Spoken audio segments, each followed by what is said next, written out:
Pag-alis ko, nagbeso-beso siya sa akin. This was 10:25 or 10:30 in the morning. Ba sa oras ko. Hindi lang ako sigurado sa oras. Yes, tama. Kasi ito yung pumasok sa isip ko eh. Tama yung oras ko. 10:25, 10:30 na morning. Amoy alak siya. Tangina niyan. Kaya nahihiya niyan, Claire? Puta, alas 10 pala ng umaga, may alak. Either lasing kagabi o tumira kaninang maga. Anak ng tinapay, wala kayong tino. Wala kayong katino-tino. Ang inang paano ganito? Kaya nagganito nangyayari sa bayang Pilipinas eh. Miyerkules. Amoy alak. Alas 10:30 ng umaga. Tangina sana all.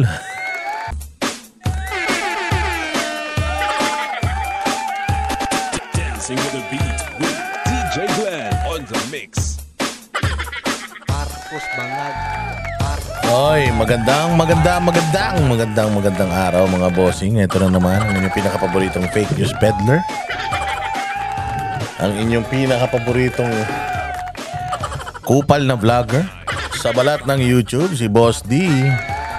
At pasasakitin na naman natin ang mga ulo at tayo balumbalunan, kasukasuan, puso, kaluluwa ng lahat ng mga magnanakaw, lahat ng mga kurakot, lahat ng mga mangungupit, lahat ng mga tiwali, mga switik, salot, mga putok sa buho at ipinutok na lang sana sa kumot ng kanilang mga magulang.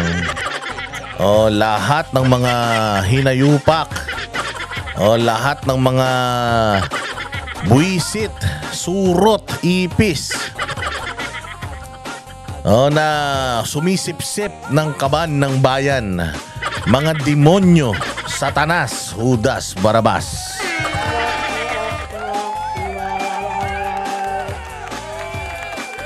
Nako po, mainit pa rin ang mga kaganapan sa ating bayan. At syempre, bago ang lahat, magpasalamat muna tayo sa mga bagong subscribers natin.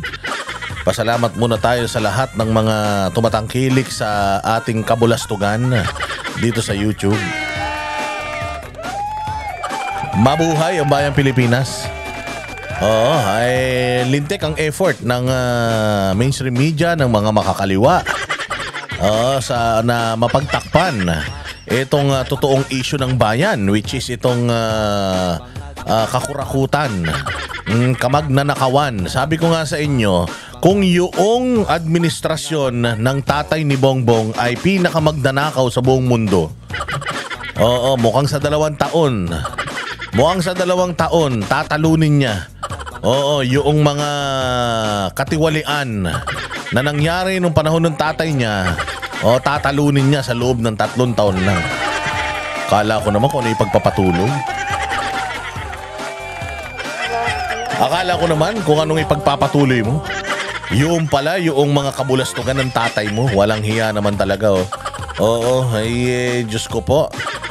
Pero gayon pa man, hindi tayo papayag mga bossing. Wag tayong papayag na malalansi tayo ng mga ito. May effort ang mga makakaliwa na ilihis ang issue. Binubuhay na naman nila yung issue ni Tatay Digong na kesyo, yun daw misig sa bungero, pwede daw idikit sa kanya para lalo siya madiin. Ngayon meron na naman bago silang pinauutot, yung extradition na wala namang kakwenta-kwenta. Yung extradition na malayo naman sa katotohanan na pinalulutang nila para malibang tayo mga bossing. Huwag kayong magpapalibang. At ito pa yung impeachment pa ni VP Sara. Isa pa yan na talagang kanilang tinututukan. Kaya kung makikita mo tutok na tutok, focus na focus yung mga buwisit na mga makakaliwa, yung mga komunista sa mga Duterte. Para protektahan, kasapakat ang mainstream media para maprotektahan itong issue na to. Matakpan itong issue ng pangungurakot. Huwag tayong hihinto hanggat walang nabibitay na mga kontraktor. At hanggat itong mga kontraktor na ito ay hindi inilalaglag yung kanilang mga hindi inilalaglag yung kanilang mga amo. Yung kanilang mga kontak sa DPWH hanggang sa makarating sa kung sinong politiko ang nagbaback up sa mga punyetang ito. Kaya ang lalakas na lang mga loob ng mga hindot na ito na gumawa ng kabulastugan sa bayang Pilipinas. Alam nyo, noong panahon ni Pangulong Duterte, natulog itong mga santanas na to eh. Oo, kaya nga sabi nga ni Basti Duterte, di ba? Parang rubber band syndrome. Oo, yung napigilan sila kaya pagkawala, putangin na tinodo nila.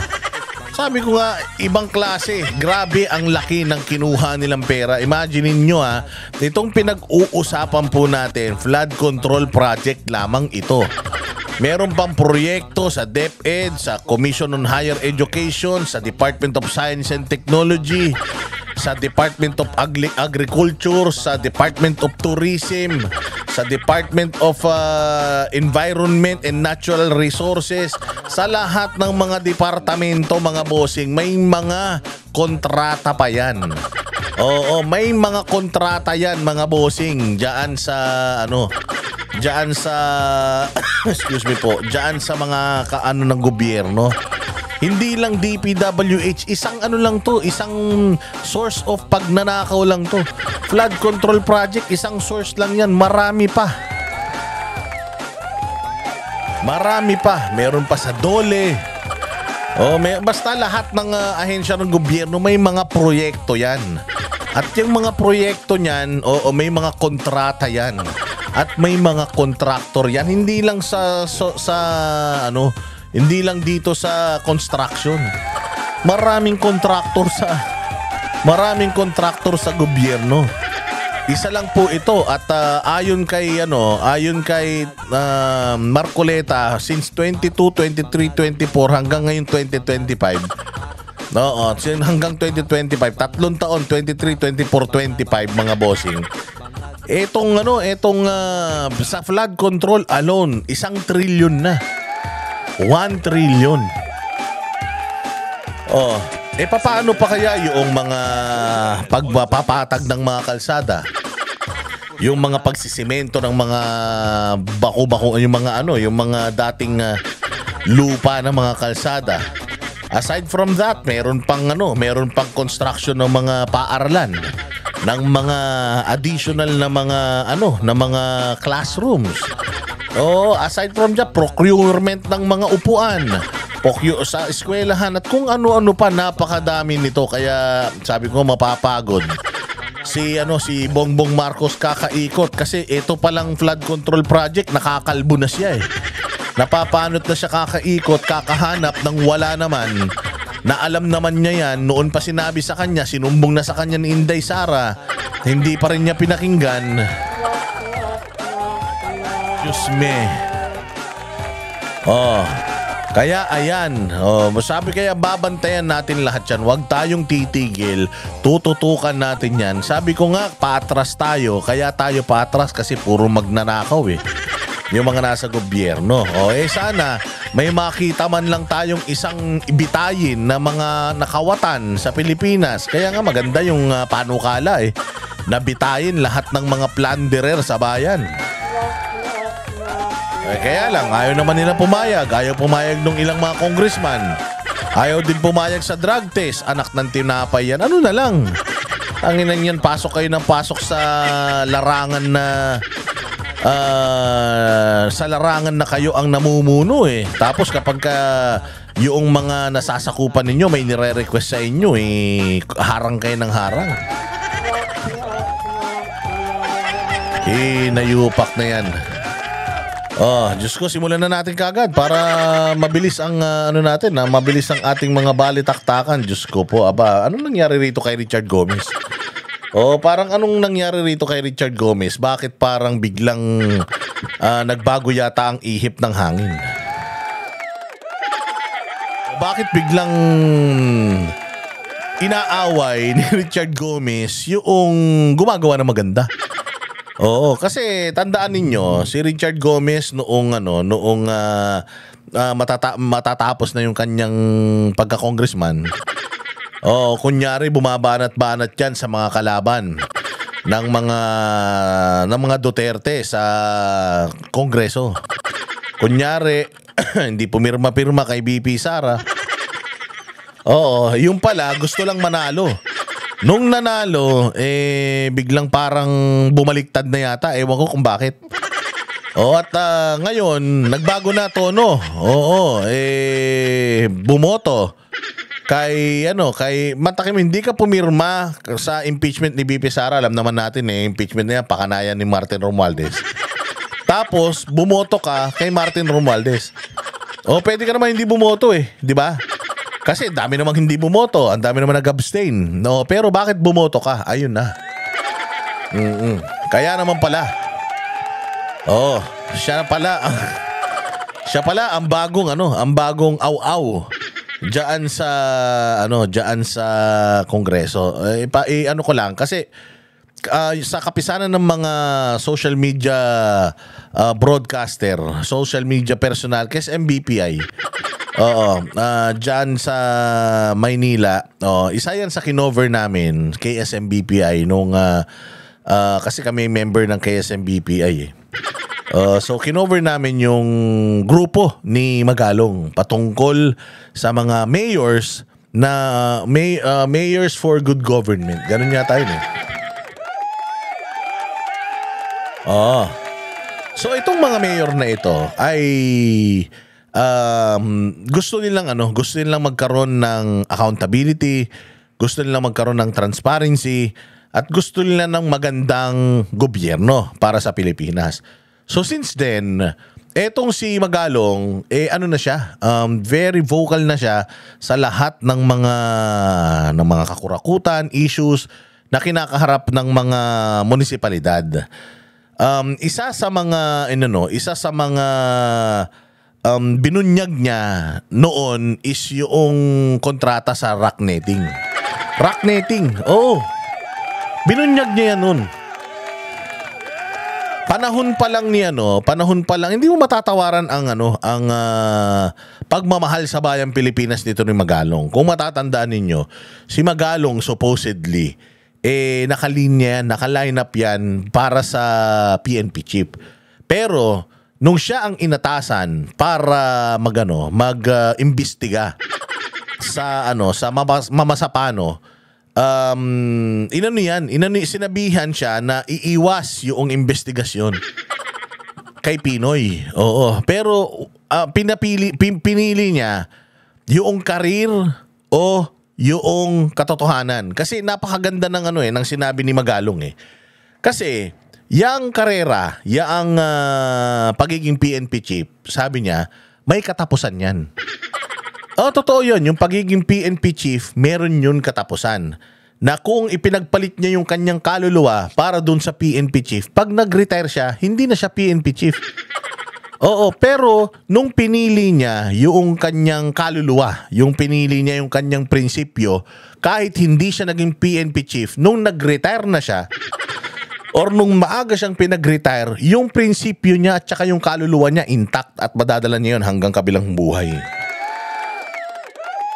Yan ang kaibahan ni General Torre sa kanya. Ang kaibahan ni General Torre is ipinagkanuno or binenta ni General Torre yung kaluluwa niya. Para sa kapirasong sa kapiraso at limitadong panahon na pagiging PNP chief. Ganun. Samantalang so pag nag-retire si General Torre bilang isang PNP chief, paano siya maaalala ng mga Pilipino? Maaalala siya sa ginawa niyang kahayupan sa KOJ siege. Maaalala siya sa ginawa niyang kahayupan kay Pangulong Duterte. Maaalala siya sa ginawa niyang kabaliwan diyan sa paboxing-boxing niya. Maaalala siya sa ginawa niyang palpak na yung 911 na 5-minute response. Doon siya maaalala. Yung prinsipyo niya, yung tingin ng tao sa kanya bilang isang retired na hepe, walang kakwenta-kwenta. Mas masahol pa sa diaper na may tae na itinapon sa bakanteng lote. Ganun lang. Pero si Magalong, oo, kahit na it cost him yung kanyang pagiging PNP chief, wala siyang pake. Merong 44 na buhay na binuwis dahil sa personal na interes ng ilan sa mga nasa gobyerno. At nilabas niya yung report na kung ano yung talagang totoong nangyari. At dahil doon, maaga siyang pinagretiro. Hindi man niya nakuha yung titulo na pagiging PNP chief, pero intact naman yung kanyang prinsipyo, intact yung kanyang kaluluwa, at tinitingala siya ng mga tao ngayon dahil sa husay, talino at katapatan niya. Matagal na siyang retired. O ngayon, tinan ninyo, ilang termino na siya sa Baguio. I think this is his third term. Pangatlong term na yata niya and last term niya na ito sa Baguio. And nakita naman natin kung gaano rin kaganda ang Baguio. Gaano kaunlad ang Baguio. Sobrang traffic sa Baguio, oo. Sobrang crowded na ang Baguio, oo. Bakit ba nagiging crowded ang isang lugar? Dahil maunlad. Parang dito sa Maynila, nagsisiksikan tayo dito kasi nga, nandito yung unlad. O sa Boracay, nagsisiksikan din. Bakit? Kasi maganda doon. Sa ibang mga lugar, sa Siargao, tumaas na nga yung tinan nyo, saan ka makita? Local, 30,000 ang pamasahe. 30,000 ang eroplano. Kasi nga, gumanda na yung Siargao, pinupuntahan na. Ang Baguio, ganun din. Ang Baguio po, bago pa sumikat lahat ng mga na yan, na mga tourist destinations na yan, ang Baguio is number 1 tourist destination na dahil nga maganda ang klima doon. Pero ang tanong, anong problema ng Baguio? Traffic. Traffic lang. Anong problema ng Baguio? Yung basura. Lahat naman yata ng syudad problema yung basura yung kung saan itatapon yung basura. Pwede nga lang padala natin sa araw para masunog na lang yan. Pero mga bossing, aside from basura and traffic, maayos ang Baguio. Peaceful ang Baguio. Maganda ang buhay sa Baguio. Dahil maayos na leader si Magalong. So ngayon, alam ni Magalong kung ano yung mga katiwalian. Alam ni Magalong kung ano yung mga kabulastugan. Kaya ine-expose niya. May pinapangalanan siya? Wala naman. Wala siyang pinapangalanan pero alam niya yung scam. Pero kung kailangan magpangalan, sigurado ako, si Magalong kaya niyan magpangalan. Kaya nga, humihingi siya kay Pangulong Marcos na gawin mo kong investigador. Gawin mo akong investigador para ma-pinpoint natin. Dahil alam ko yung corruption. Sa Cat's Eye, yung nilalagay sa kalsada, in-expose niya. Yung mga, yung roller, di ba, sa likuan na ganyan, may mga roller, yung para hindi ka tumilapon sa kabilang kalsada. Alam din niya yung i-scam dyan. Alam niya kung magkano. Yung rock netting, alam din niya yung scam dyan. Alam din niya kung magkano yung kinikita dyan. So sa flood control project, ganun din. Alam din niya yan bilang isang mayor. Alam niya yan. So ngayon, ine-expose niya. Ine-expose niya ngayon. Ngayon, nagtataka ako, bakit nagagalit si Richard Gomez sa dati niyang kapwa mayor na nag-expose ng mga katiwalian? Ang ang iniiyak ni Richard, nadadamay daw lahat. Ang sa akin lang naman, kung Richard Gomez, kung hindi ka naman guilty, bakit ka umiyak? Kung hindi ka naman magnanakaw, bakit ka apektado? Hindi ba? Kung sinasabi mo na nadadamay yung lahat at alam mo naman sa sarili mo or na-generalize ang Congress at alam mo naman sa sarili mo na hindi ka kasama doon, malinis ang konsensya mo, bakit ka pipiyok? Bakit ka unang aaray? Bakit kailangan batikusin mo yung isang tao na naglalabas ng katiwalian? Ayaw mo ba nung ginagawa niya? Bakit ayaw mo doon sa ginagawa niya? Ayaw mo ba sa pag-i-expose niya sa katiwalian? Bakit? Tiwali ka ba? Ayaw mo na ine-expose niya yung mga proyekto ng mga pagnanakaw? Bakit? Kasama ka ba sa mga magnanakaw sa Kongreso? Yun lang naman yung simpleng tanong Ngayon, kung hindi naman pala, hindi ka magnanakaw, hindi ka kawatan, hindi ka apektado sa mga expose ni Magalong, bakit galit na galit ka? Bakit pinipigilan mo siya? Karapatan niya yun bilang isang Pilipino.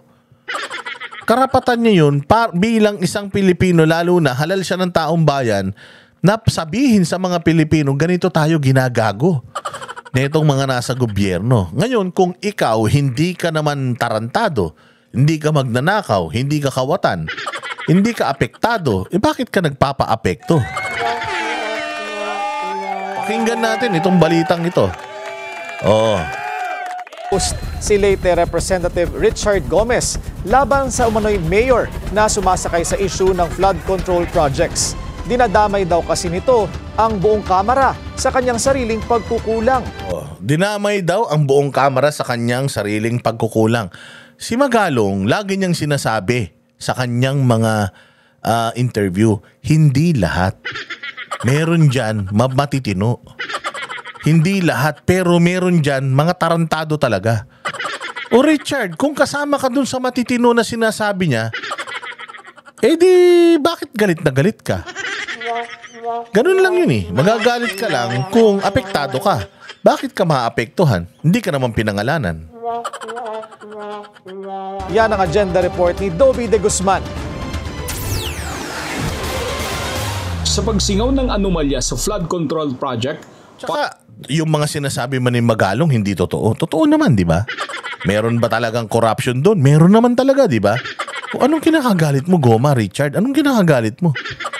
punching bag ni Baguio Mayor Benji Magalong ang mga congressman ng bansa. Mga congressman at taga-DP. Ginagawa niya daw punching bag yung mga congressman. O katulad si Mayor Isko, anong ginagawa ni Isko ngayon? Kaya nga ako, sino ba ang sinasabi niya? Si Isko ba o si Magalong? Kasi dalawang mayor lang yan na maingay ngayon. Maingay si Isko ngayon. Ang target lang niya, hindi buong kongreso. Ang target niya, yung mga congressman sa kanyang syudad, which is si Chua, tsaka si Suarez ba yun, yung makapal yung labi? Oo, at tsaka si Abante. Tatlo lang yan na mga congressman na tinatarget niya kasi nga maraming ginawang kabulastugan, o yung dalawa at least, hindi si Abante, may ginawang kabulastugan sa distrito niya. Nagpatayo ba naman ng mga isandipang building sa tapat ng eskwelahan, sa bangketa na bawal, nagtatayo ng mga struktura ng walang permit sa mayor. Hindi ba? Kagaguhan. Tama yung ginagawa ni Isko na paggiba? Oo. Bakit? Kasi nga illegal. Ang mali ay mali. Ang illegal ay illegal. Illegal na itinayo yan, dapat warakin yan. Ngayon, pera ng taong bayan yan Bakit mo sinisira? Di putangin na nyo, singilin nyo ngayon yung nagpatayo niyan, alam niya nang illegal gagawin niya pa. Di ba? So kung halimbawa, nang-hold up, nagnanakaw, pero itinutulong sa mahirap, okay lang yun? Hindi pwede. Pag mali, ganun yun. So kaya nga Goma, kung halimbawa si Isko yung tinutukoy mo, anong problema? Di ka naman taga Maynila, inaayos naman ni Isko yung Maynila. Anong iniiyak mo? Sigurado ko, kung hindi naman si Isko, si Magalong.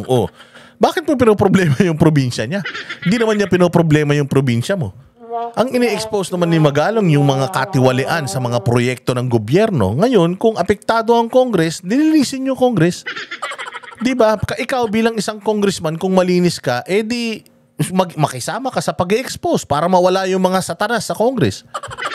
Kesa pinoprotektahan nyo yung mga kasamahan ninyo, sumama kayo doon sa mga tao na nag-e-expose ng katiwalian.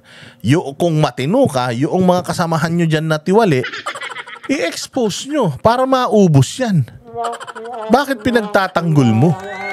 WH daw ang nakikinabang sa pag-agos ng milyon-milyong pisong pondo para sa mga proyekto.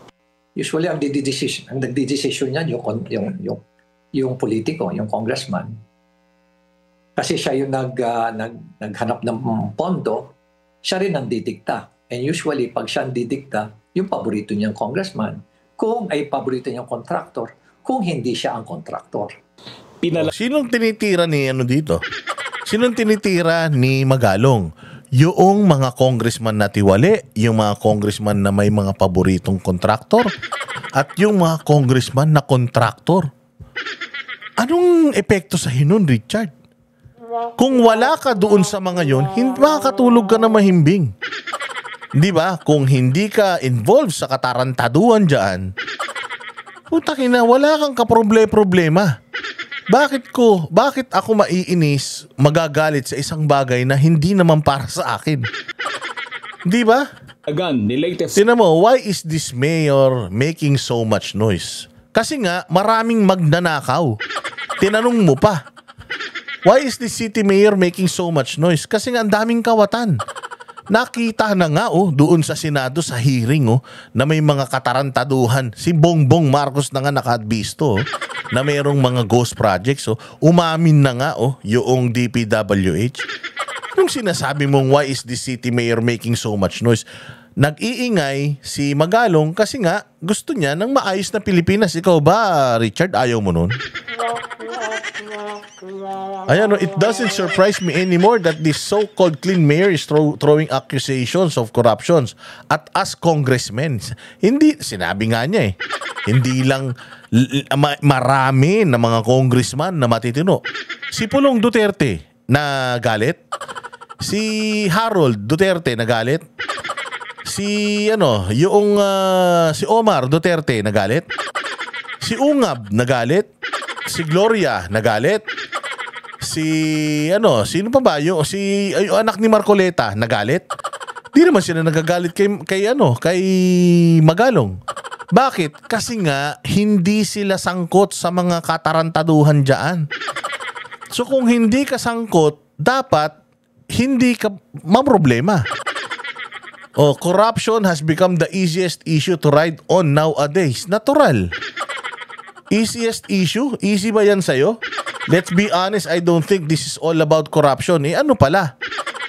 Ano naman ang gagawin ano naman ang mahihita ni Magalong? Actually, kung tumakbo si Magalong na senador ngayon, mananalo yan Oo, pero tumakbo ba siya na senador? Hindi. Nananatili siya sa Baguio. If this is about his own congressman who happens to bring in more projects for his district than he can for his city, don't include all of us. So parang sinasabi niya, naiinggit or insecure si Magalong sa isang congressman na nagpapasok ng maraming proyekto. Okay nga Kung maraming proyekto yung congressman niya, okay nga yun. Pero kung maraming proyekto pero puro multo naman, which is napatunayan natin sa hearing sa Senado na may mga ghost projects talaga, abay dapat magalit siya, hindi ba, Richard? Alam nga naman hindi siya magalit, di ba? Tama, sir? Ngayon, bakit naman magagalit si Magalong kung itong congressman na ito maraming proyekto sa kanyang syudad? Kung maayos yung proyekto, maganda yung proyekto, nakakatulong yung proyekto sa tao, bakit siya magagalit? Hindi ba? At saka sa katulad nga sinasabi ko, wala namang pinapangalanan. Si Magalong, hindi naman niya sinasabi na yung congressman niya sa kanyang lungsod yung problema niya. Wala namang ganun. If you have a problem with your congressman, face him. Don't drag all of us in your fight. Don't discredit every congressman, just make yourself look good, ha? Discredit all congressmen? Or all congressman? Dinidiscredit ba niya? Sinabi niya ba lahat ng congressman baliw? Lahat magnanakaw, lahat kawatan? May sinabi ba siyang ganun? Ang tagal ko nang naririnig yung interview ni Magalong. Wala naman siya sinasabi na ganun. You talk non-stop about corruption in Congress. Why? Because it's an easy headline. Baka ikaw mahilig lang sa headline kaya nakikisali ka dito. Diba? Baka mahilig ka sa headline kaya nakikisali ka dito at gusto mo ring sumikat siguro dahil mas sikat yung ibang congressman sa'yo. So sabi ko nga, grabe si Richard akala ko matino. Pero sabi ko nga siguro naman baka galit lang talaga siya rito kay Magalong. Pero sabi ni Magalong, tataka ako, kaibigan ko yan At saka, we are the mayors for good government. Mayors for good governance. Anong masama dun sa pinaglalaban ng mga mayor para sa good governance? Ang pinaglalaban nila, good governance So parang pag nilabanan mo yung isang alagad ng mabuting gobyerno, ibig sabihin, hindi ang gusto mo is magulong gobyerno. Di ba? Meanwhile, your own city is drowning in problems. Air quality is getting worse. Not enough public transport. Waste disposal system is broken. City is overcrowded. Illegal structures are all over, and urban planning is in shambles. Maybe it's time to fix your own house before pointing fingers at others. By the way, problema yan ng lahat ng mga progresibong probinsya. Richard, na ano ba? Walang ganyang problema yung probinsya nyo. Alam mo kung bakit? Hindi kayo progresibo. Kung yung probinsya nyo sa Leyte, sa Ormoc, hindi ganito ang pinoproblema. Walang problema sa public transport, sa waste disposal, sa air quality, overcrowding, illegal structures. Kung wala kayong ganitong problema, ibig sabihin hindi kayo progresibo. The reason why problema ng problema na yan ng Baguio noon, pamaliliit pa kami. Maliliit pa tayong lahat, problema na ng Baguio yan. Ang liit lang kasi ng Baguio, nagsisiksika ng tao doon. Hindi mo naman maitaboy lahat pababa yung mga tao. Di ba? Oh. Mahiya ka naman. Yun ang huling-huli niya eh. Oh. Maybe it's time to fix your own problem. Mahiya ka naman. Ikaw ang mahiya, sir. Mahiya ka, Richard Gomez. Because si Magalong, ang ine-expose niya, yung mga demonyo sa gobyerno. Tapos, you are kumbaga, shooting down yung mabait na tao. Pinapana mo yung matinong tao. Anong tawag sa'yo? Inggitero. Hindi ba? Oh, yun ang tawag sa'yo, inggitero. Hindi dapat mahiya si Magalong, dapat ikaw ang mahiya sa sarili mo. Oh, dahil imbis na tumutulong ka kay Magalong na i-expose yung mga kasamahan nyo dyan ng mga satanas, mas pinipili mo na tirahin yung mensahero. Wala kang pinagkaiba. Wala kang pinagkaiba. Oo, sa mga kasamahan mo dyan sa Kongreso na mga mga bully at mga loko-loko. O, di ba? Sana lang Congressman Richard. Oh, dalawa lang yan eh. Saan ka? Sa panig ng mga demonyo o sa panig ng mga Pilipino na nagnanais ng magandang gobyerno? I think si Magalong, whether he's gonna run for Senate on 2028, wala akong pake. Because people will vote for him or not vote for him. Ang tanong, yung mga inilalabas ba ngayon ni Magalong, nakakabuti ba yun sa bayan? Oo, nakakabuti yun sa bayan, sir. Kasi katiwalian yung kanyang inilalabas. Alam niya yung sistema dahil siya ay mayor ng isang progresibo na bayan. Nag-iisa na nga lang siyang mayor. Dalawa na nga lang sila pala ni Isko na mayor na lumalaban sa mga tiwaling congressman. Tapos titirahin mo pa sila. Masama yan, sir. Napakasama niyan. Oh, dito naman tayo sa isang issue. Ano bang issue? Ito yung pamumuno ni Inday Sara na pinuna ni Claire Castro. Pakinggan natin. Pag-aralan mo muna. Yan ang banat ng Malacanang sa hirit ni Senador Robin Padilla na ipa-drug test lahat ng public officials. Maganda to. Pero mas maganda yung bidyong isa ko ito. Pakinggan natin to. May nagtanong kay Claire kung dapat ba magpa-drug test si Bongbong Marcos.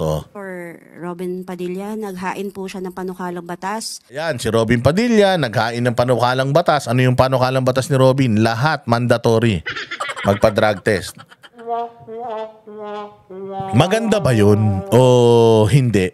Para sa akin maganda yun. Kasi nga, para hindi tayo nagkakaroon ng addict na namumuno. Hindi lang namumuno, pangalawang presidente, congressman, kasi ganito yan. Kung addict yung presidente, trabahong addict yung mangyayari. Kung addict ang vice president, trabahong addict yung kalalabasan. Kung ang mambabatas addict, congressman at senador, adik, hindi yung mga gagawin nilang batas, pang-adik din.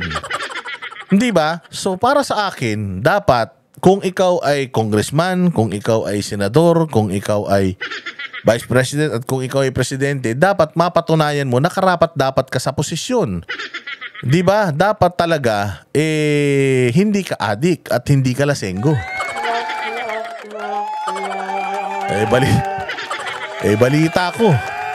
Balita ko si Inday Sara noon daw nagpasa ng resignation niya kay Bongbong. Alas 10 pa lang daw ng umaga, amoy alak na. Di niya alam kung kakainom lang o lasing na lasing kagabi. Kaya nga daw mas lalo daw siyang nagdesisyon na mag-resign na kung ganyan ang presidente. Kaya na wala nang ginagawa, lasing pa. Di umano, according to Inday. Di ba? So paano mo kukuha ang tiwala ng tao kung hindi mo kayang ibigay sa tao yung hinihingi nila na kailangan hindi ka adik? Kasi tinan mo, gusto mo na yung mga Pilipino hindi adik, nang huhuli ka ng adik, tapos ikaw ayaw mo malaman kung adik ka o hindi. Diba? Pangit naman yun. So, ang tanong ni ate, may panukala si Robin, mandatory. Pwede ba? Actually, bawal yun. Bawal na i-require yung drug test, lalo na kung kung ibo-broadcast yung resulta.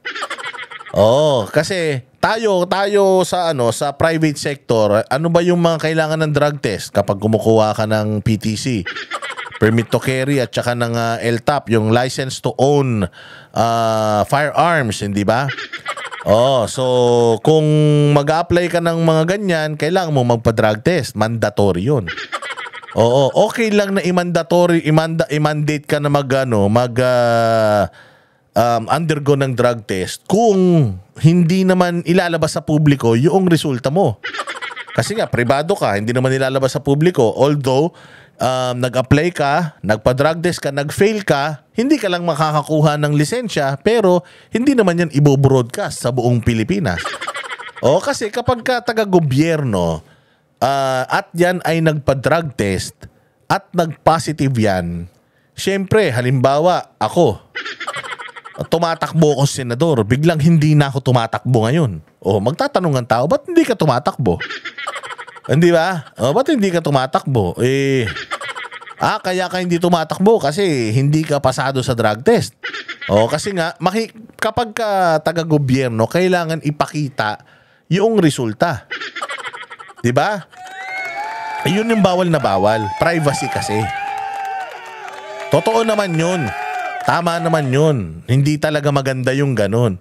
Pero, ang tanong kasi dito is, eto bang pagpapadrug test ng mga politiko ay okay? Dapat? Ang sagot dapat dyan, oo. Para sa akin, maganda yung panukala. Kaya lang, according sa batas, mali. According sa batas, hindi pwede. So, malamang sa alamang, magkaroon ng kumbaga maglalaban yung batas na gustong gawin at saka yung batas in place na. Dahil meron na ng precedence yan eh. May jurisprudence na. So hindi maganda. So sinabi na ng Supreme Court na hindi pwede. Okay naman yung ganun na sagot, pero kung ang sagot mo is negatibo kagad, parang may pinoprotektahan ka. Tinanin niyo yung sagot dito ni Claire Castro. Para po sa taunang mandatory drug testing sa lahat ng elected at appointed officials. Ayun, elected tsaka appointed eh. So mahirap kasi yun. Halimbawa ako, appointed ako, no? So syempre, ida-drug test ako, magpa-positive ako ngayon. So syempre, pag tinanggal mo ako sa trabaho dahil doon nag-positive ako, kailangan mong i-announce yun. Tinanggal namin siya dahil nag-positive siya sa drugs. O dinasira na kagad yung pagkatao ng tao na yun. Yun yung sinasabi ng gobyerno o ng sinasabi ng Supreme Court na hindi kagandahan nun kaya hindi pwede daw talaga yan. Kaya naintindihan naman natin yun. Pero ang tanong nga kasi dito is it a good legislation? ito po ay gagawin sa ilalim ng batas. Sa ilalim po ng batas, ang test po ay gagawin sa pamamagitan ng hair follicle test at urine test. Susuportahan po kaya ng Malacanang ang batas na ito ng... Hindi ba? Susuportahan po kaya ng Malacanang? Yun yung tanong eh. Ako kasi, ay alam mo, kung ako susuportahan ko yan. Maganda naman yan. 'Di ba? Maganda naman yan yung ganyang yung ganyang proyekto. Maganda yung ganyang panukala. Kasi para magkaroon talaga tayo ng assurance na matino yung mga nasa gobyerno. Kaya lang, 'di ba ganun yun? Kaya lang parang baka magkaroon lang ng problema kasi ayon sa Supreme Court ganito ganyan. Ang tanong kasi is suportado ba to ng gobyerno? Pwede mo sabihin na pwedeng sumuporta sana ng gobyerno kaya lang merong Supreme Court ruling ganito ganyan eh. 'Di ba? Para maganda lang yung paliwanagan. Kung kayo papipiliin, good. Pero sumusunod kayo sa batas at ayon sa batas hindi pwede yan. 'Di ba? Ganun lang naman eh. Pero dito ang sagot ni Claire talagang kagad defensive eh. Senador. So ang nais po ni Senator Robin Padilla ay lahat ng Elected officials public na po at public officers. Sana po ay nabasa niya na po ang desisyon ng korte patungkol po dito. Social Justice Society versus Dangerous Drugs Board 2008 kung saan hindi po hinahayaan at ito ay labag sa konstitusyon at sa privacy kung lahat po, pag sinabi po natin lahat, universal testing, mandatory universal or universal testing. Ang allowed lamang po ay ang random drug testing.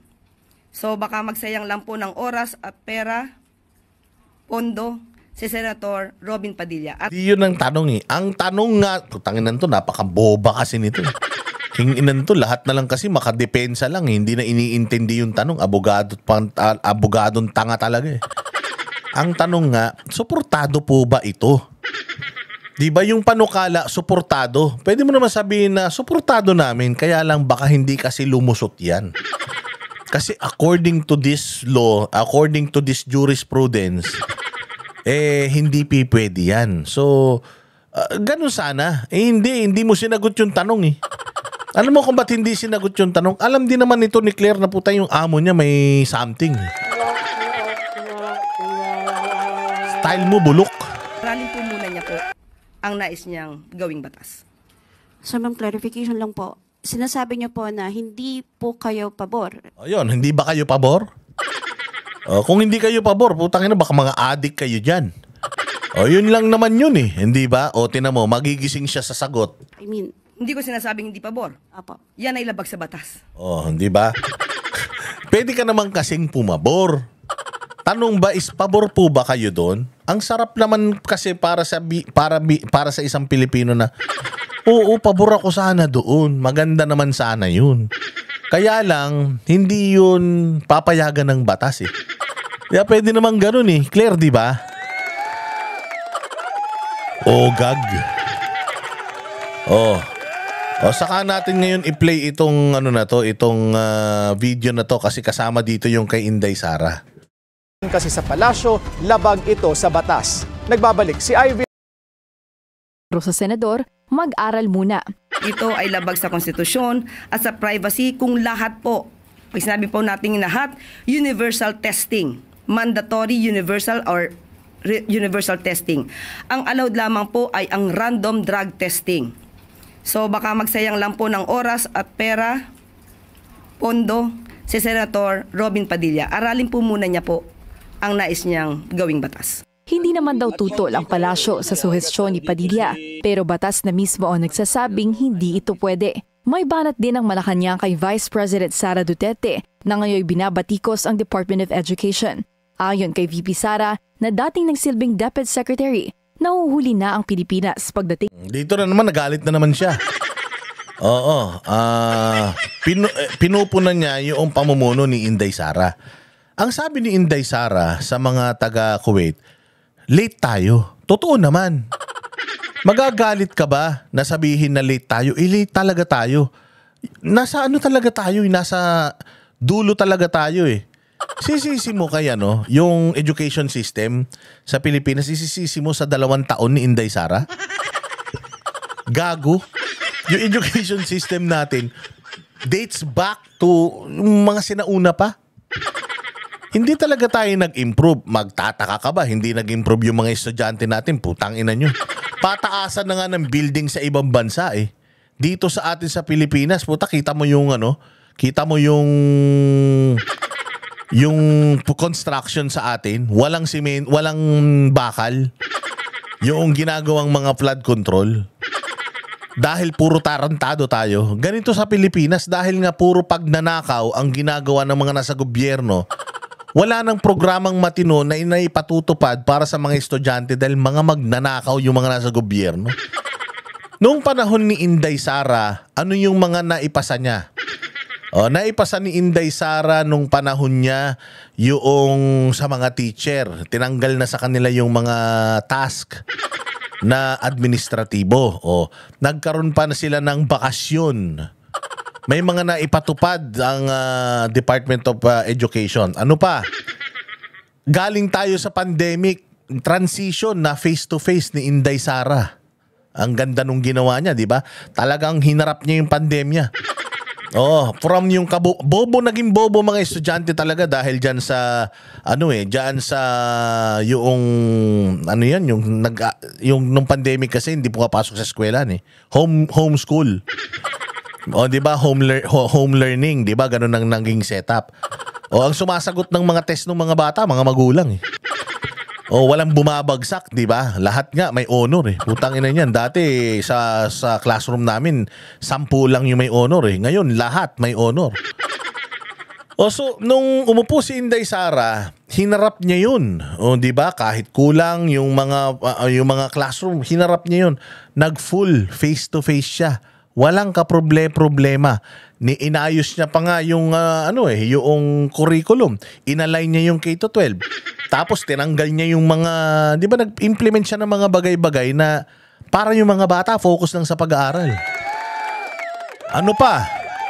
Nung DepEd Secretary si Inday Sara, hindi masyadong nakapag-recruit yung mga komunista, mga makakaliwa sa mga eskwelahan dahil sa higpit ng mga patakaran ni Inday Sara. Ang dami sa 2 taon lang yan ganun yung mga nagawa ni Inday Sara. At Claire, kung matatandaan mo, si Inday Sara noong panahon ng siya'y Department of Education Secretary, 60+% yung approval rating and trust rating niya. Tuwan-tuwa ang mga tao sa ginagawa niya. Putang ina, kayo lang mga ulul lang hindi natutuwa sa ginagawa niya. Sa lahat ng mga cabinet secretary, si Inday Sara yung number 1. Pinakamataas ang ang approval rating, ang satisfaction rating ng mga tao sa trabaho niya sa DepEd sa lahat ng secretary. Paano mo sasabihin failure? 2 taon lang siyang naging DepEd secretary, gaga ka. Hindi ka ba naman boba? Bago ka magsalita, alamin mo muna. Masakit ang katotohanan. Oo. Sinisiraan ba ni Inday sa ibang bansa ang Pilipinas? Hindi naman. Sisirain mo ba yung sirana, di ba? Sinasabi lang ni Inday Sara yung current status ng mga estudyante natin sa Pilipinas na kung masama sa loob mo dahil nagre-reflect sa amo mo, kasalanan ng amo mo. Mantakin mo, ang dapat pinakamataas ang budget allocation, DepEd. Ang mataas ang budget allocation, DPWH. Sa batas, dapat DepEd ang mataas ang budget allocation. Bukod tangi, Presidenteng Bongbong. Siya lang ang presidente na pumirma ng GAA na pinakamataas, DPWH, tapos walang big ticket projects. Nakawan niyo yung DepEd eh. Tapos gusto nyo mag-improve yung education. Sa kalidad ng edukasyon, matatanda ang nagbitiw sa gabinete ni President Bongbong Marcos ang bise nang uminit ang usapin hinggil sa confidential funds ng ahensya. 2 taon halos. 2 taon halos. 2 taon halos. Tayo na si Bongbong nga, 3 taon, 4 na taon na, wala pa nagagawa eh. Ang dami-dami niya pang sekretary. Ang dami niya pang mga tsuwariwap. Wala pa nga nagagawa si Bongbong eh. Tapos sisitayin mo yung halos 2 taon ni Inday. Kaya nga namin maglabas ng ano eh. Ako nga, nakapaglabas ako ng mga nagawa ni Inday Sara na generic eh. O, ikaw, anong kaya mong sabihin na nagawa ni Bongbong? Wala. Nakita niyo yung kapalpakan ni Bongbong ngayon sa dami ng flood control ghost projects? Kapalpakan ni Bongbong yan, hindi yung kapalpakan ni Inday. Dahil sa kalambutan ni Bongbong, dahil sa minamaliit ng mga kawatan sa Pilipinas si Bongbong dahil mahinang nila lang. O hindi ba? Sisilipin mo yung yung DepEd. Bakit? Tatanungin kita, nasan ba yung Pilipinas pagdating sa ranking ng mga estudyante? Hindi ba laglag naman talaga tayo sa standards? O anong kinakagalit mo? Hindi ba? Kung ayaw mo pala nung ganun, Claire Castro, di sana, anong proyekto nyo ngayon? Sinasabi nyo naglilinis ang DepEd. Putang ina, hindi naman kayo Metro 8, ba't kayo maglilinis? Walang hiya kayo talaga. Na siya ay dapat nagtrabaho, kung ano man ang kanyang nireklamo, dapat natupad na po sana niya ito. Ginagawa nga niya, ninanakawan nyo. Di ba? Ginagawa nga niya yun nun. Ninanakawan siya ng mga congressman. Mamaya papakita ko sa'yo. Sa kanyang panahon. Ang pagtitiwalang ito ay sa kanyang reklamo ngayon, nagre-reflect lamang na bilang siya ay naging DepEd Secretary ay a complete failure. Pinagkatiwalaan daw ang bise na hawakan ng DepEd, kaya't kung ano man ang nirereklamo niya ngayon, wala umanong ibang may kagagawan kundi siya rin. Ang ating DepEd... Anga talaga to si Claire, no? Alam mo Claire, ikaw talaga pinakabobong kawani ng gobyerno. Isisisi mo pa din kay Inday Sara yung pagbagsak ng level ng edukasyon sa Pilipinas. Anak ng tokwa ka talaga. Secretary. Kasi saan ba tayo ibabase? Ibabase tayo Singapore, Japan, sa kung ano-ano mga bansa. Ibabase tayo ng reading comprehension nga. Ikaw nga, hindi ka marunong mag-comprehend eh. Ikaw nga, abogado ka na, tinatanong ka na, Tagalog na, hindi mo pa naiintindihan. Yung mga estudyante pa kaya natin. No wonder, kung ikaw nga, bobo ka eh, di lalo na yung mga estudyante natin. Secretary Angara ay nililinis naman kung ano man ang dumi na naiwan nung nakaraan. Ano yung dumi na naiwan nung nakaraan? Wala ka namang masabing dumi na naiwan nung nakaraan kasi kung meron, sana inilabas mo na yan dyan sa report mo. Pero wala eh. Natanong din ang reaksyon ng palasyo sa obserbasyon na madalas pang lumabas ng bansa ang bise. Nitong weekend, ikinagulat ng ilang supporters ang pagbisita ni VP Sara sa Paris, France bago siya tumulak pa Netherlands. Nilinaw ng palasyo na authorized naman ang foreign trips na ito. Authorized naman pala, ano nirereklamo mo? Pirmado nyo naman pala, ano nirereklamo mo? Basta raw ang presidente, kapag lumalabas ng Pilipinas, alam ng bayan. Ay, talagang dapat alam ng bayan. Baka mamaya, ano lang ginagawa naman, baka may mamamatay na naman na mga kasamahan niyang mga yan. Ngayon, ipakikita ko sa iyo ngayon kung hindi, tingnan natin kung anong sagot muna ni VP Sara. Papakita natin kung anong sagot ni VP Sara diyan sa kanyang statement. Good afternoon, Vice President Inday Sara Duterte. Vice President Inday, the palace has said your time as DepEd Secretary was a complete failure. This stems from your statement that the country remains at a paper and pencil in comparison to other educational system of other countries which are modernized. What is your response to that, ma'am? Thank you, Alvin and Tourism, for this opportunity to speak, and explain my side. Unang-una, masabi ko yon na we are truly behind sa education system natin compared to more developed countries around the world. And that is true. That is an observation. That is a fact of the Philippines. And I have all the right to say kung ano yung katotohanan ng bansa natin. That is covered by the freedom of speech and expression natin. So, dapat siguro walang magalit. Kasi yun naman yung katotohanan ng bansa natin eh. Saan ba tayo magsisimula mag-isip ng mga solusyon kung hindi natin tanggapin na merong problema yung bayan. Pangalawa, hindi ko maintindihan saan nanggagaling yung total failure ako as a Department of Education Secretary. Kasi iba yung actions ni BBM noong ako ay nag-tender ng resignation. Kung maalala ninyo, that was June 19, 2024. It was a Wednesday. Matagal ko na pinag-isipan yung pagre-resign.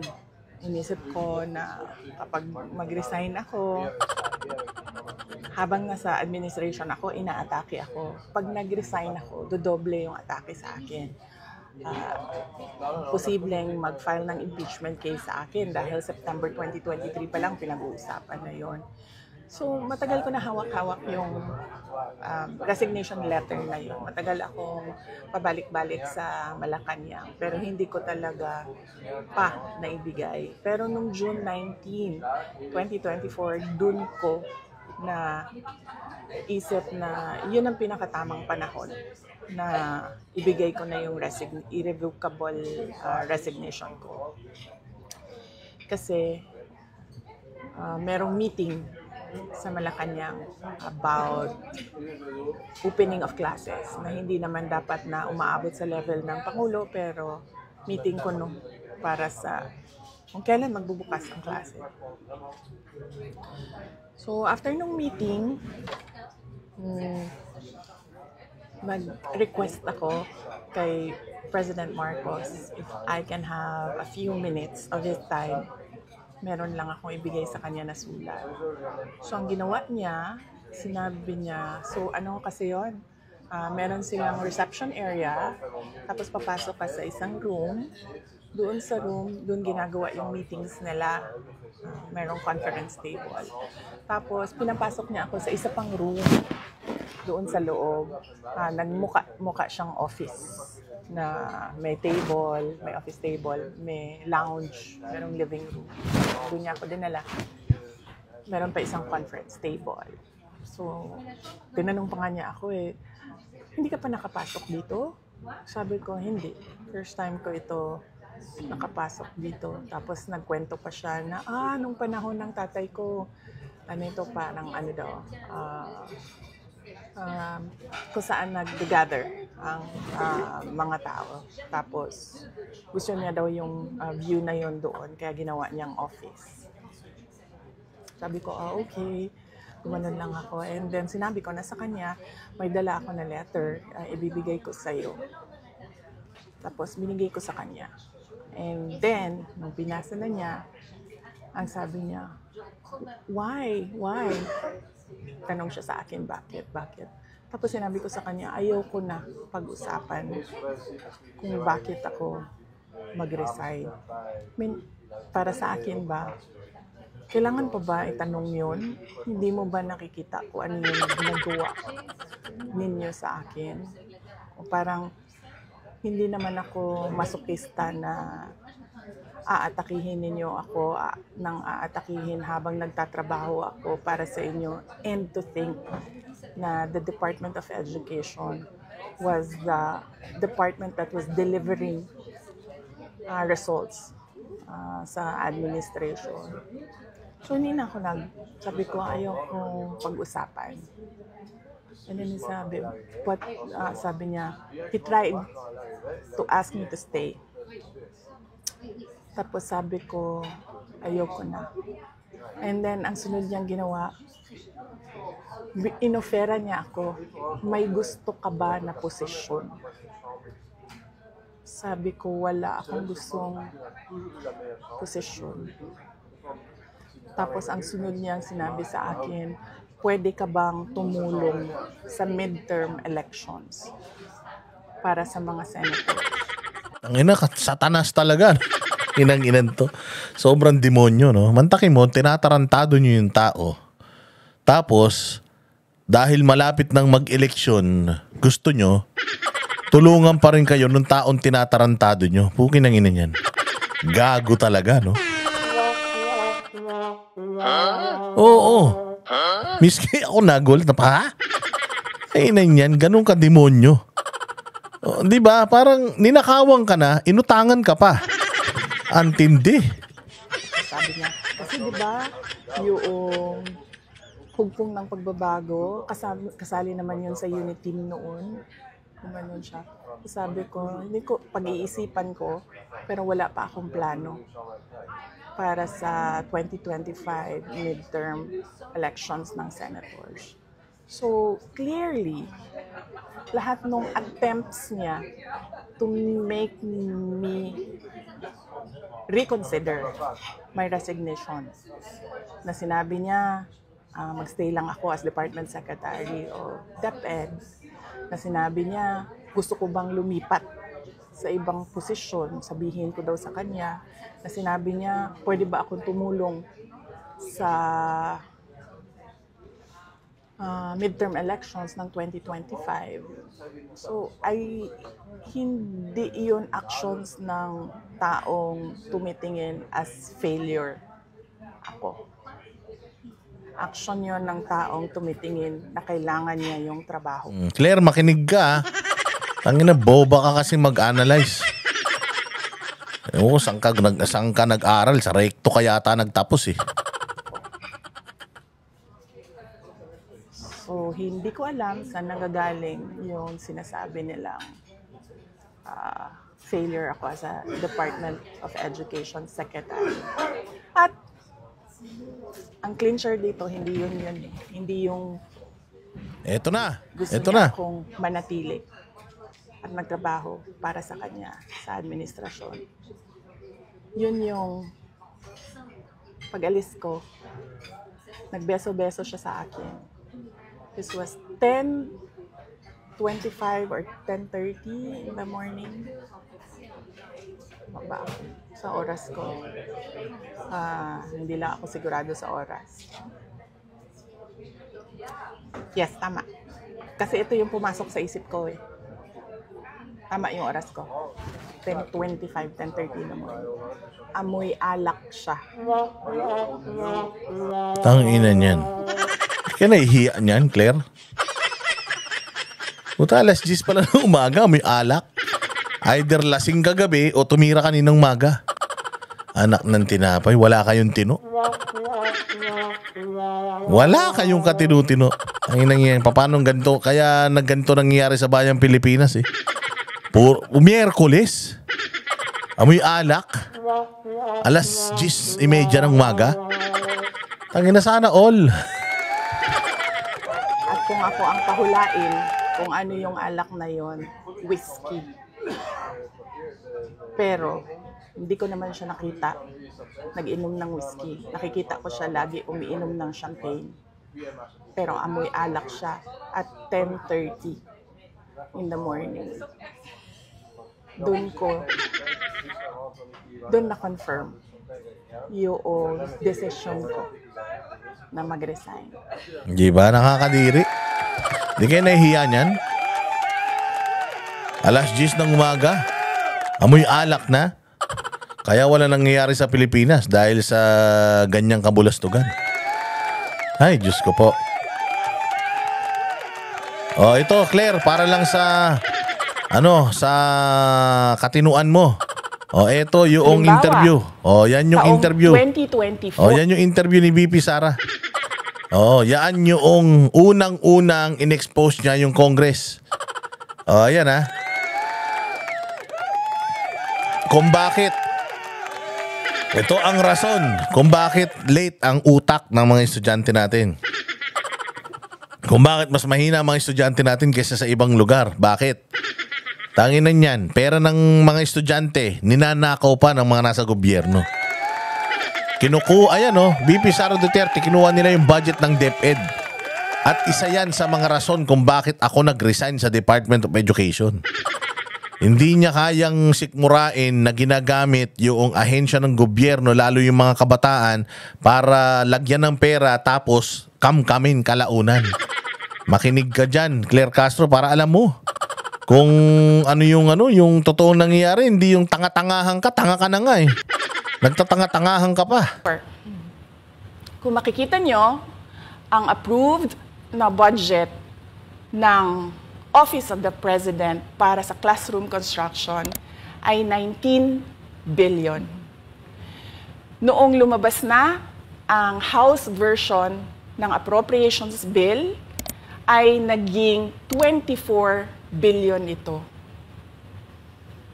So, approved 19 billion, paglabas sa House, naging 24 billion. At doon sa 24 billion na yon, kung hahanapin mo sa papel, kinuha nila ang 5 billion ng repairs ng classrooms at nilagay nila doon sa 19 billion para maging 24 billion siya. So ang naiwan sa repairs, sa kawawang mga classroom, ay 1 billion. Kaya, makikita nyo, sa papel, nandyan yan. Naging 24 billion. At hindi lang yan, dahil noong 2023 ay hindi ako pumayag na hindi masunod yung DepEd na rules sa paano mag-classroom construction based on need, ang ginawa ngayong 2024, inattach nila ang listahan na kung saan gagawin ang mga classroom construction worth 17 billion. Makikita nyo yon sa papel. Pagdating namin sa Senate, nakita yon ng mga senador. Tinanong nila ang Department of Education, totoo ba o hindi totoo na galing sa inyo ang listahan ng 17 billion ng mga classroom construction? So sabi namin sa mga senador, hindi totoo. Hindi namin magagawa yung trabaho namin, hindi natin masosolve ang classroom backlog kung ganito ang nangyayari. Pwede ba ninyo kaming tulungan? Yung mga senador naman, very helpful sila. Oo, tulungan namin kayo. Kaya nga kung makikita ninyo sa interpellation ng isang senador doon sa budget hearing sa Senate, tinanong niya diretso, galing ba sa DepEd ang listahan ng 17 billion? Galing ba sa DepEd ang listahan na inattach doon sa House version? Sinabi namin hindi. Hindi galing sa amin yan. On record yon. Makikita nyo sa mga videos, balikan nyo yung mga videos. Makikita nyo.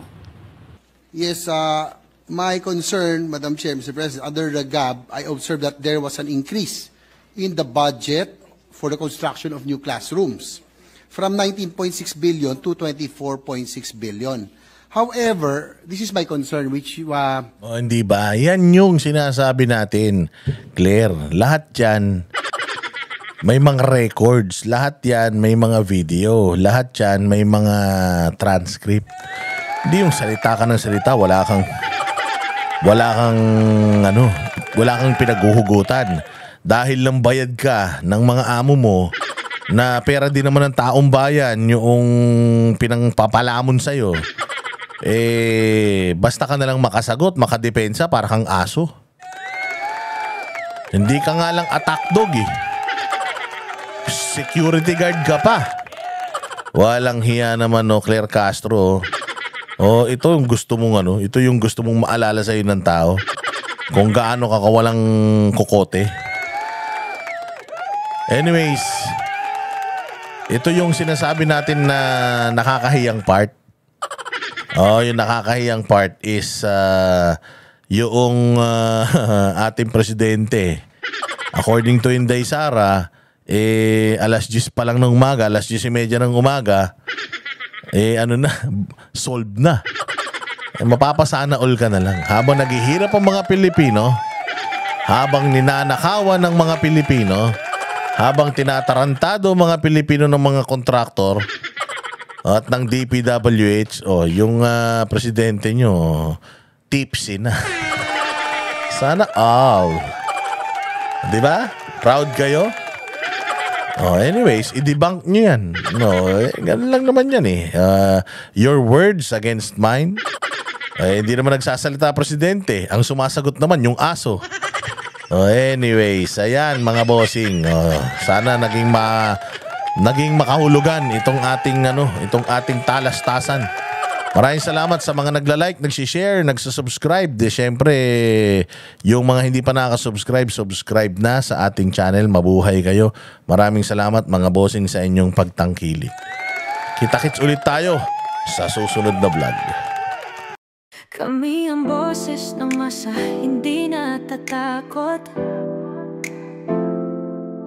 Katotohanan lang, di kami nalulunod. Walang bahid ng sismis, lahat ay totoo. Kahit sino ka pa, pag mali ka babanatan ka. Walang pinipili kulay, wala kaming kinikilingan. Basta para sa bayan, kami lalaban. Pag tama palakpakan, pag mali banatan. Di matitinag, di matatakot, para sa bayan tuloy ang sigaw. Sa harap ng kamera, walang halong takot. Mga baluktot, lahat kayo'y tutumba. Ang hustisya at totoo, yun lang ang mahalaga. Kahit sinong harang, di kami matitinag. Walang pinipiling kulay, wala kaming kinikilingan. Basta para sa bayan, kami lalaban. Pag tama palakpakan, pag mali banatan. Di matitinag, di matatakot, para sa bayan tuloy ang sigaw. Kung nasa tama ka, ikaw ay aming kasama. Pero pag mali ka, handa ka na bang mabasag? Banateros kami, walang inuunan. Dahil bayan muna, bago ang sarili.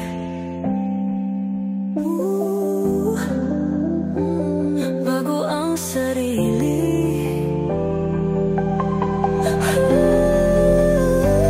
Pag tama palakpakan, pag mali banatan.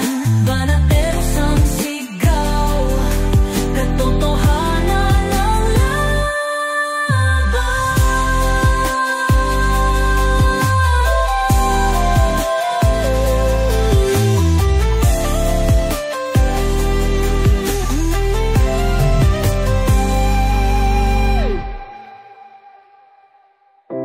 Sa harap ng kamera, walang